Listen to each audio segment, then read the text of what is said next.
Hello everyone, आप देख रहे हैं चैनल अमीन इन्फो।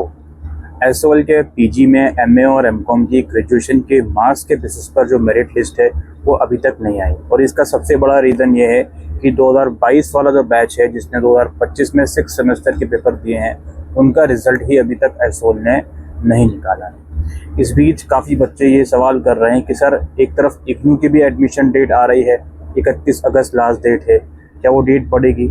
दूसरा सवाल यह है, जामिया डिस्टेंस में हम एडमिशन ले लें, क्या हमें करना चाहिए? मेरिट लिस्ट आ नहीं रही है।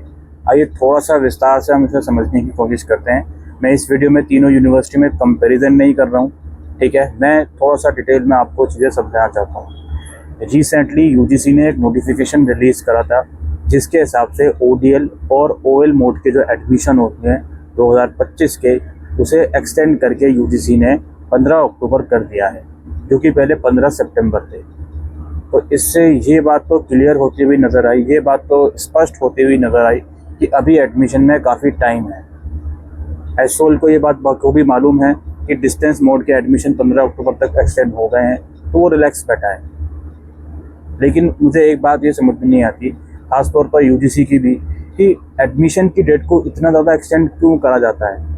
भाई, अब सेमेस्टर 1 के एग्ज़ाम्स के लिए बच्चे परेशान होंगे, आप मिड अक्टूबर तक एडमिशन रखोगे, फिर दिसंबर में आप सेमेस्टर 1 के पेपर ले लोगे। काफ़ी बच्चे वो नहीं दे पाते। हालांकि कुछ यूनिवर्सिटीज़ ऐसी हैं, जैसे इग्नू हो गया, वो एनुअल मोड में चलती हैं ज़्यादातर कोर्सेज में, तो उनमें इतनी दिक्कत नहीं आएगी। लेकिन एसओएल है, जामिया डिस्टेंस है, वो सारे प्रोग्राम अपने सेमेस्टर मोड में चलाती हैं, तो उन्हें दिक्कत आएगी बच्चों को कि एडमिशन हो नहीं रहे हैं, फिर सिलेबस का पता चलेगा, उसके बाद सेमेस्टर 1 के एग्ज़ाम सर पे आ जाते हैं। खैर बहरहाल, अब देखो आपको क्या करना चाहिए जो बच्चे एस्पिरेंट्स हैं पीजी के डिस्टेंस मोड में 2025 में। सबसे पहले तो ये बात तो क्लियर हो गई कि भाई डेट एक्सटेंड होगी इग्नू की भी।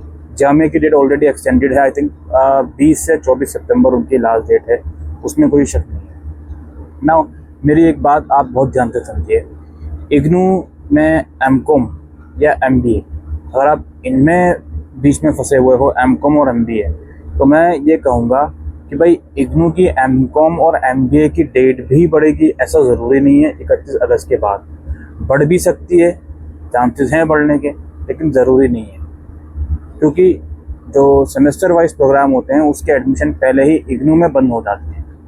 इग्नू में एमकॉम और एमबीए सेमेस्टर वाइज प्रोग्राम है। जो भी बच्चा एमकॉम और एमबीए का एस्पिरेंट्स है, तो वो जल्द से जल्द डिसाइड कर रहे हैं कि एसओएल की मेरिट लिस्ट अगर नहीं आ रही तो इग्नू में एडमिशन ले लें। और एमकॉम का तो हिसाब ऐसा है, एसओएल में मेरिट लिस्ट बहुत ज़्यादा हाई जाती है। जनरल कैटेगरी वाले बच्चों का 80% पर भी एडमिशन मुश्किल हो जाता है। तो परसेंटेज बहुत अच्छी होनी चाहिए आपकी ग्रेजुएशन में, अगर आप एसओएल एमकॉम में एस्पिरेंट्स हो तो मैं ये कहूँगा 75% से नीचे एक्सेप्टेबल नहीं है, अनलेस कि आप SC/ST कैटेगरी से हो। इस चीज़ को पहले ध्यान में रखो। अगर इससे कम है, जनरल के हो, तो भाई इग्नू में एडमिशन ले लो एमकॉम में, या जामिया डिस्टेंस में चले जाओ, ठीक है। जामिया डिस्टेंस में एमबीए में एंट्रेंस है, एमकॉम में कोई एंट्रेंस नहीं है, एमए वगैरह जैसे कोर्सेज में कोई एंट्रेंस नहीं, ठीक है। और इसके अलावा बाकी के जो भी कोर्सेज हैं, except MCom and MBA, like MA के काफ़ी सारे कोर्सेज हो गए, इसमें भाई एसओएल में मेरिट लिस्ट का वेट आप अभी भी कर सकते हो, ठीक है। मैं बता रहा हूँ क्या करना है आपको, मेरिट लिस्ट का वेट अभी भी कर सकते हो। इग्नू की डेट हमेशा से एक्सटेंड होगी। जामिया डिस्टेंस में अभी 20-25 दिन वहाँ भी पड़े हैं रजिस्ट्रेशन के, उसमें कोई दिक्कत नहीं है। एसओएल का रिजल्ट अब अगर सितंबर के फर्स्ट वीक तक आ जाता है तो यू कैन एक्सपेक्ट कि मिड सितंबर से पहले मेरिट लिस्ट भी एसओएल रिलीज़ कर देगा। फिर उसमें आपका एडमिशन हो या नहीं हुआ हो, वो आपको क्लियर हो जाएगा। देन यू कैन डिसाइड कि अगर एसओएल में नहीं हुआ तो आप इग्नू में जा सकते हो, या जामिया डिस्टेंस में तो जा ही सकते हो, उसमें कोई रोकने वाला आपको नहीं है।